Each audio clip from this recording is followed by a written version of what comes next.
All right, so I'm making a PSA for my AW11 MR2 people. This might work with some of these other older seatbelt mechanisms.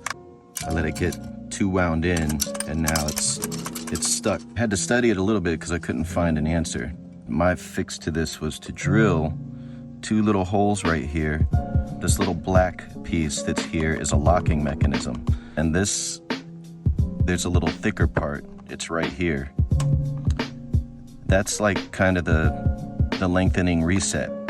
That goes slowly around as you pull it out. But if you let it go around twice, it starts the measuring process over again, basically inside the wheel. So what you have to do, at the first hole I drilled so I could pull it down and disengage it. So there it's down a little bit, but I couldn't get it to go far enough, so that's why I drilled the second hole so I could get up here and push it down again as I'm pulling this other piece. I had it attached to the car while I did it last time. It was easier. I don't want to damage anything in there, but you have to push it down far enough that you can get the bigger part of that wheel past it. A few minutes later.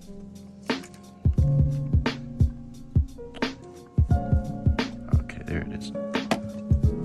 There's another part right here with a ball bearing that if it's straight up or you jostle it around, that arm goes up and locks the wheel as well, so you won't be able to move it. So you hold it at an angle a little bit away from you, you can see this one arm will come down and release.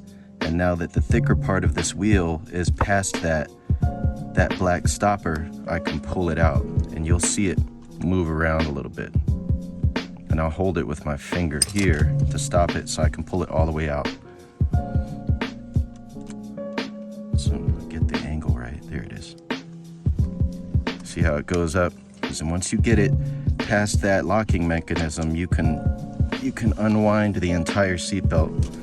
I don't know if this is gonna show, but there's a little thicker part around the wheel. You'll see it move right there. See it? So you can't let that get past this 2 times, or then it starts over and that's why you can't pull it out. So that was my fix. I hope it helps somebody get their seatbelts unlocked, because all the threads I was looking through, there were people that said they had these laying around that they couldn't get unlocked. So maybe that'll work for you.